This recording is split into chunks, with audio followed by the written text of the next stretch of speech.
Good morning, 4:37, turning to farm news now. Over the weekend, rain wasn't the only issue for some. High winds caused extensive damage to a farm in Perham, Minnesota. Cleanup began after straight-line winds caused a roof of a shed to fly off on the Palyabitchki farm.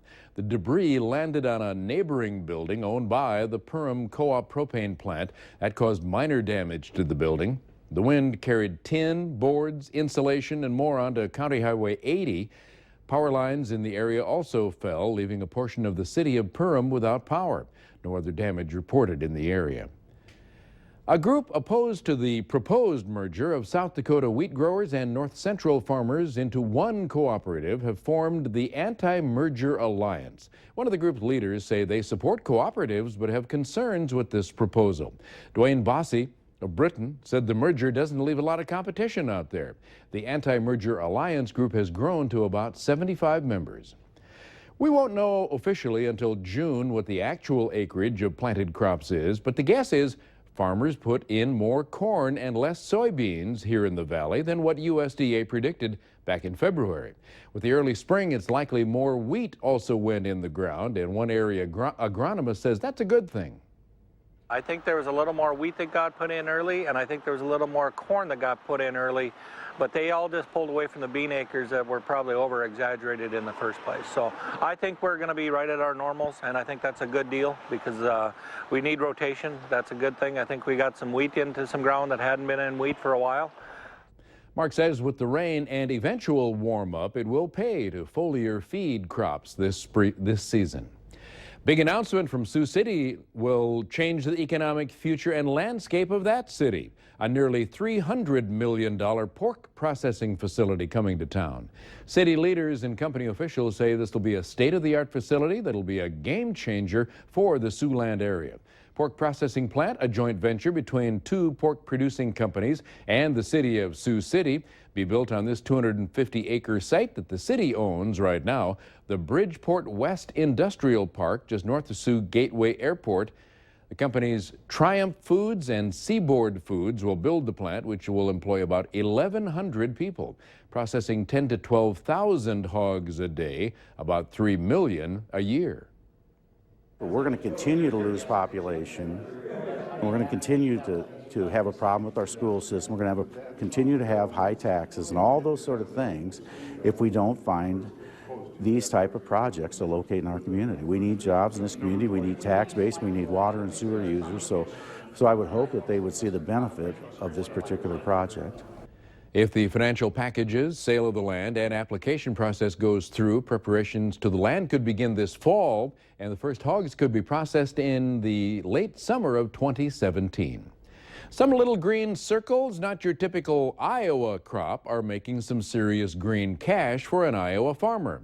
You've likely seen bird's eye veggies in the frozen food aisle at your grocery store, but soon some of those may be coming from Iowa. Minnesota-based frozen food company chose an Iowa farmer to grow crops for one of its most well-known products. Cynthia Fodor has the story. Oh, right there's a bud. In about 3 weeks, these plants will grow another foot and the buds will become peas. When they get a little bit taller, knee-high, I mean, it's like a spider web. You touch one plant and everything around you for about 5 feet will just shake.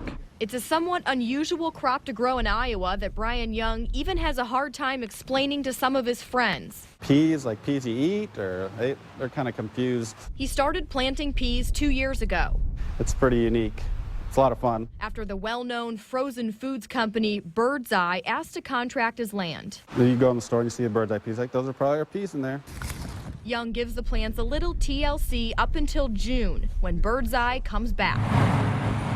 They'll bring burlap bags, they grab handfuls out of the field, and they'll take them right up to the plant, and they test the pea pods to see if they're tender. He admits he's grown to love planting these little green peas and has found some other benefits besides getting to snack on them for free, like giving his kids a good reason to eat veggies. Those are our peas, and you better eat them, so.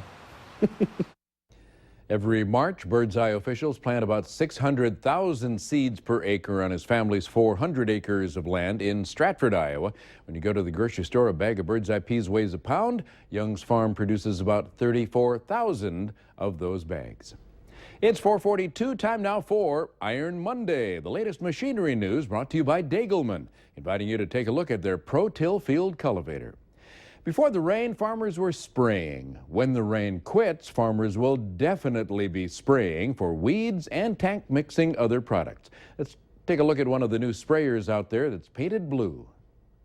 We offer the largest sprayer in the business right now, 400 horsepower sprayer with a 1,600 US gallon tank and 120-foot boom. So that's quite a package. But we also, of course, have what we have on display here is our 300F model, which is actually probably the most popular model for a lot of our producers out there and customers. And the nice thing about this product, guys also appreciate, is the weight distribution on the sprayer.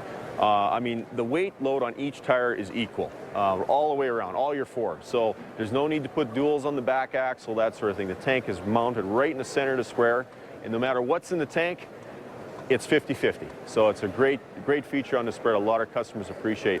And of course, the other big thing is the front mount boom. You'll talk to a lot of guys, when they go to a front mount, they'll never go back. Our product is used in all our crops in North America, everything from canola, right up to your cereals, right up to corn. And this product fits all those niches. And that's our Iron Monday for this morning. It's 4:43. Right after the break, we'll come back and check the forecast for farming and see, well, there's who got the most rain. There's some flooding issues, and we have some freeze warnings out there for the morning.